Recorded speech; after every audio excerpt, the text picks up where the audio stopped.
हमारे आज के समारोह के मुख्य अतिथि हैं professor SP Tyagarajan ji.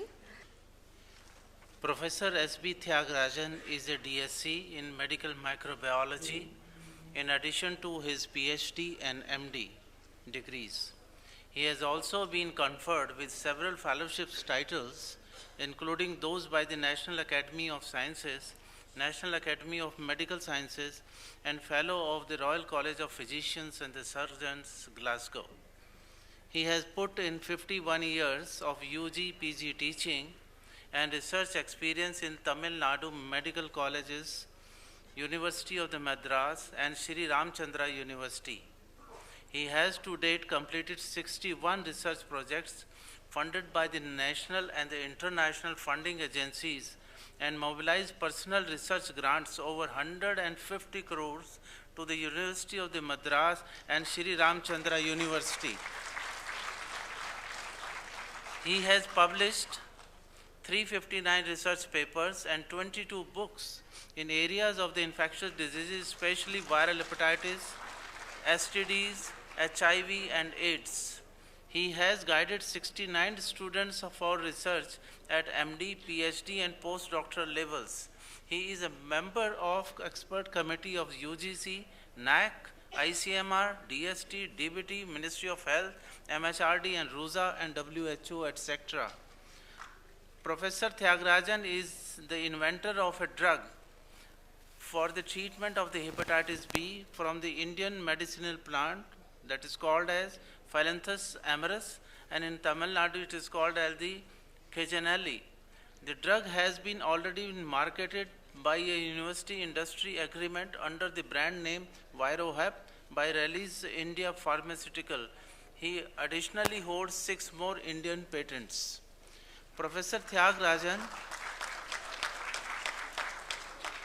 as the Vice Chancellor of the University of the Madras between 2003 and 6, besides bringing laurels to the university through university with potentials of the excellence and other schemes, spearheaded the 150th celebration of the university by securing a special grant of 125 crores from the Government of India.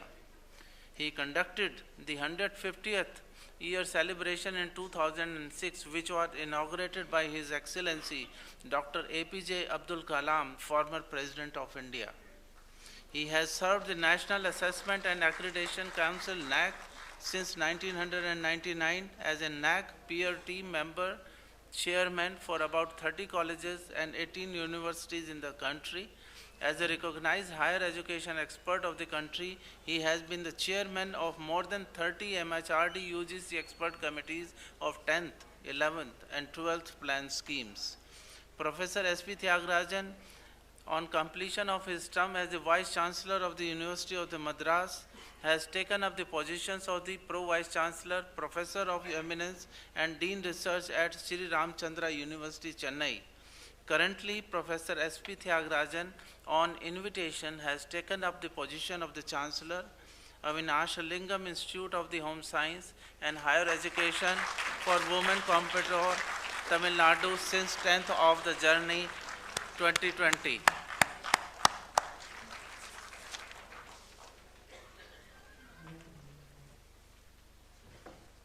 हमारा सौभाग्य है कि इतने प्रभावशाली व्यक्तित्व के स्वामी professor SP Tyagarajan जी हमारे बीच उपस्थित हैं। मैं आपसे निवेदन करूंगी कि इन मेधावियों के और हम सब के उत्साहवर्धन एवं मार्गदर्शन के लिए कुछ प्रेरणादायी संदेश प्रस्तुत करने की कृपा करें।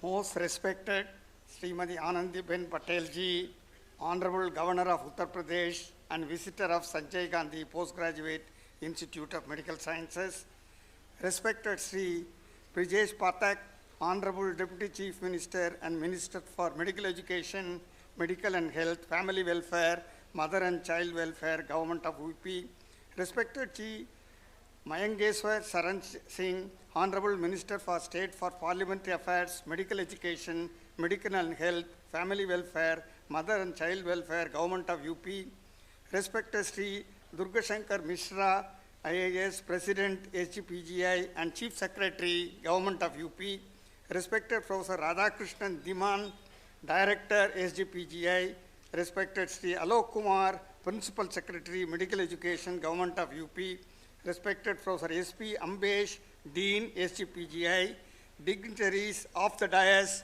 members of the Governing Council, and other statutory bodies of the National Medical Institute, SGPGI, dear faculty members, the proud parents, and glittering and vibrant graduates, invitees and friends from the media, sabko hardik namaskar.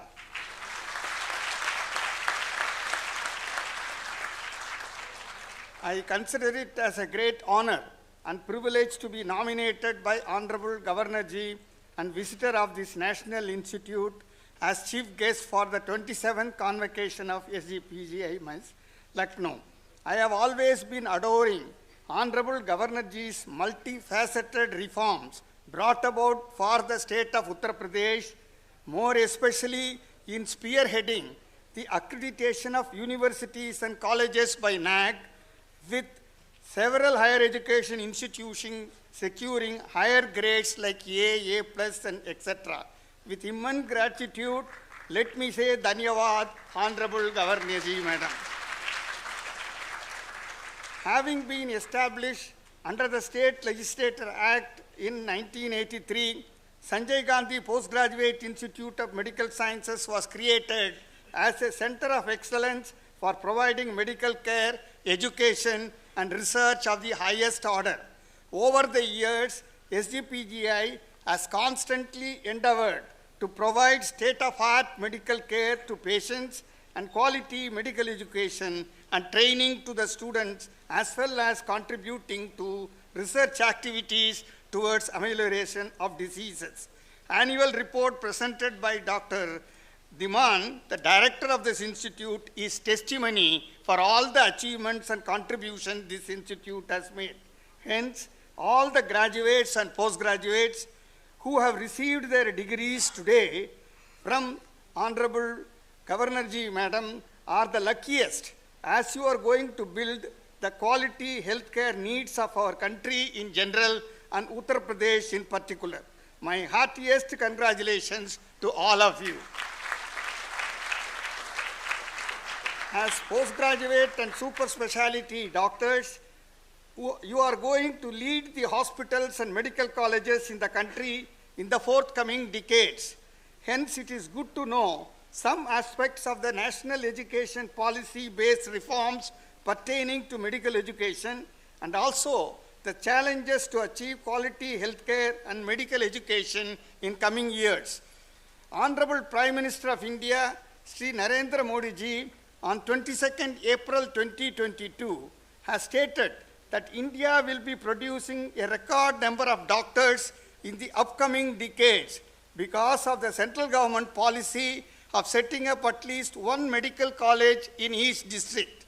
Honorable Chief Minister of Uttar Pradesh, Sri Yogi Adityanath Ji, to achieve high quality medical education healthcare, has launched already the UP Health Policy 2018 and the National Health Mission Uttar Pradesh.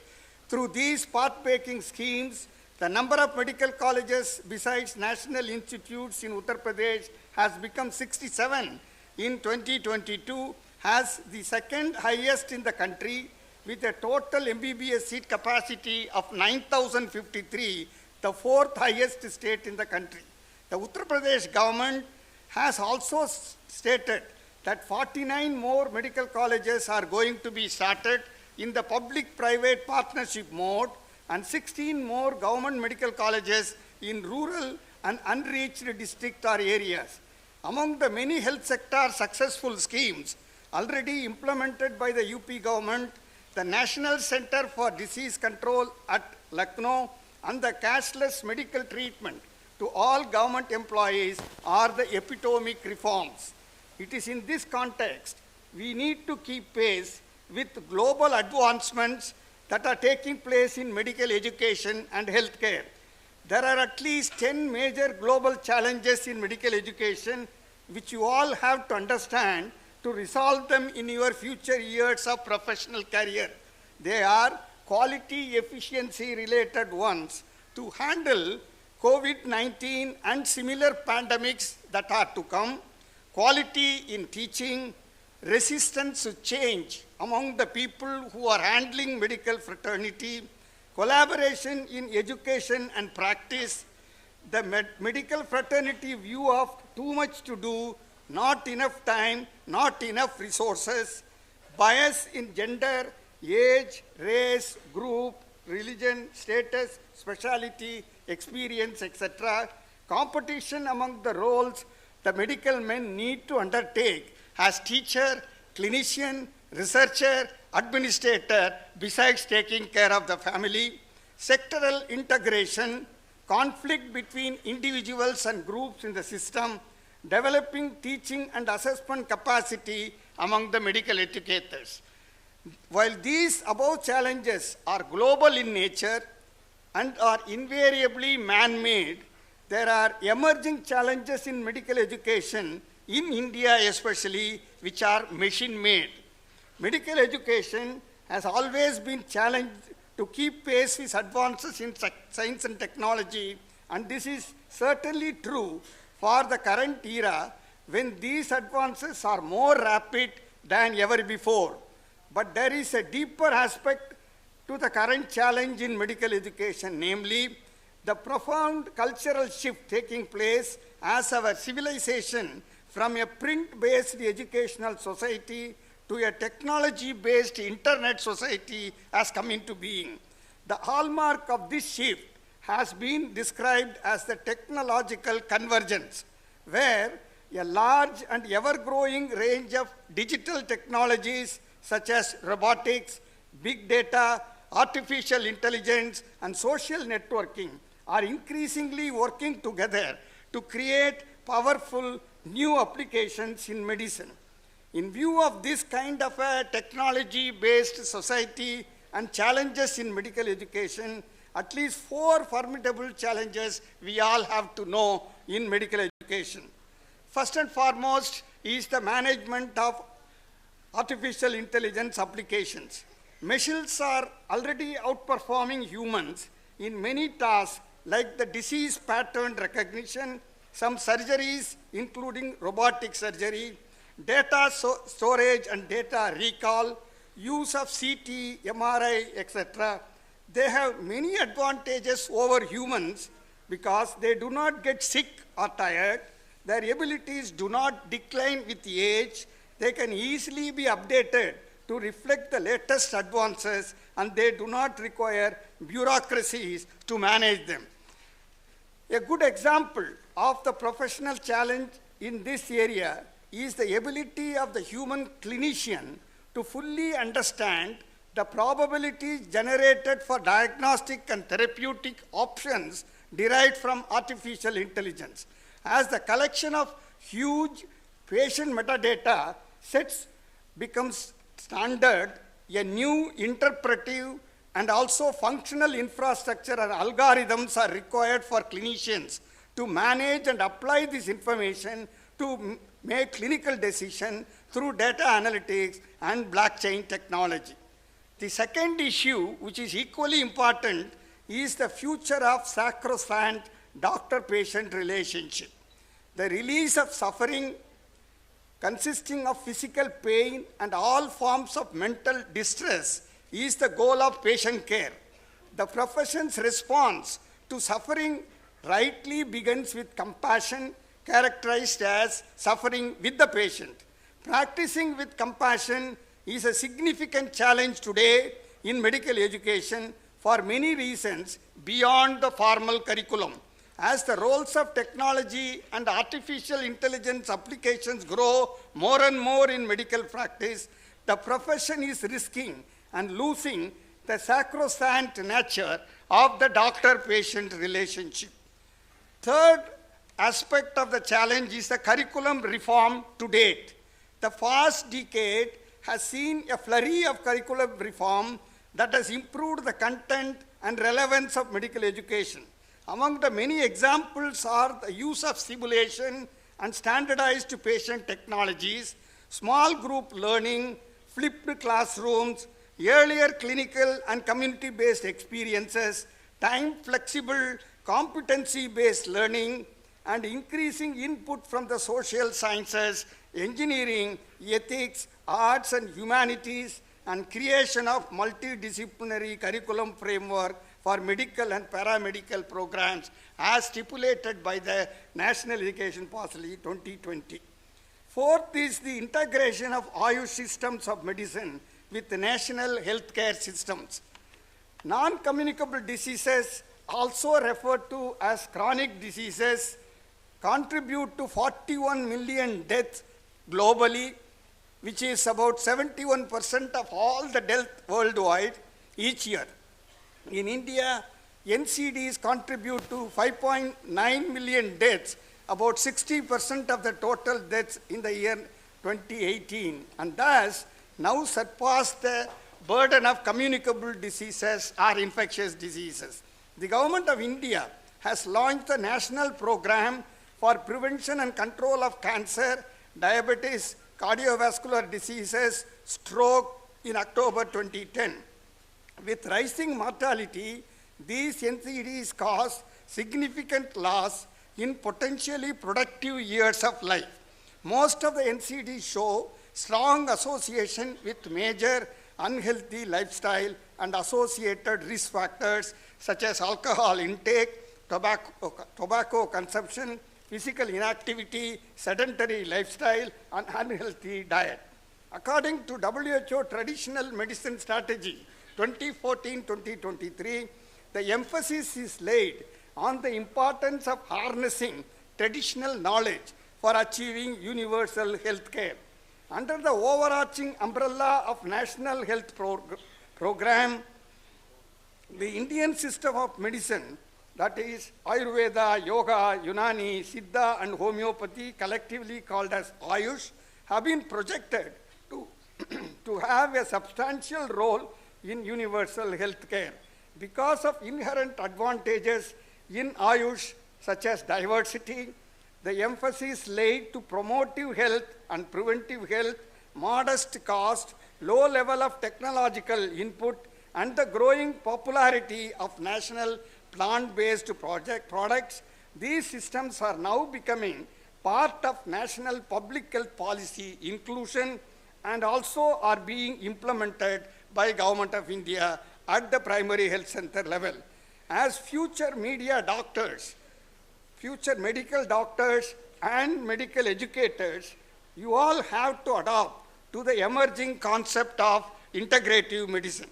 Under these challenges, how can India respond to these 21st century? The National Education Policy 2020, launched in July 2020, has developed innovative policies for multidisciplinary education through which all universities could have all discipline under one roof, providing opportunities for interdisciplinary and translational education and research, integration of science, technology, environment, and medicine, along with arts, humanities, social sciences, languages, to bring in synergy among the discipline.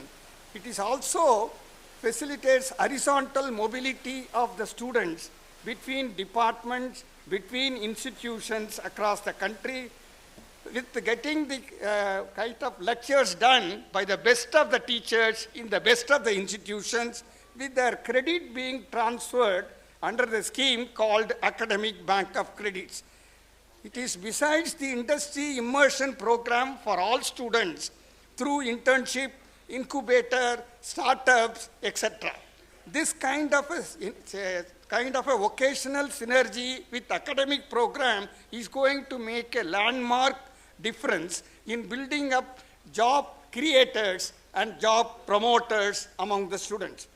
The National Medical Council has made significant curriculum reforms in the recent years in the form of competency and outcome-based curriculum and teaching learning and objective continuous internal assessment method.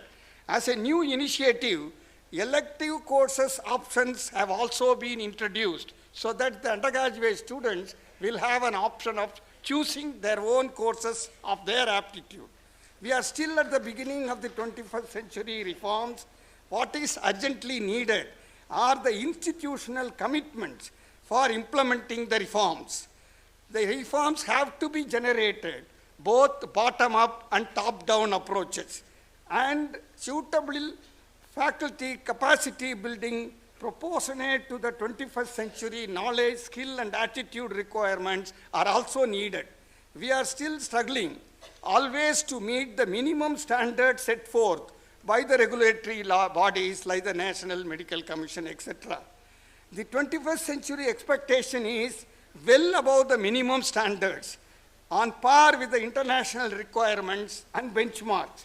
As you all are going successful graduates now and postgraduates in medical and other health sciences, you have to evolve as torch bearers for the 21st century medical education and training.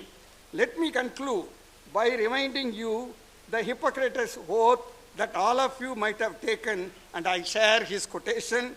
I quote, "Wherever the art of medicine is loved, there is also a love of humanity." Let us all remember that. May God bless you all graduates. Thank you. Jai Hind.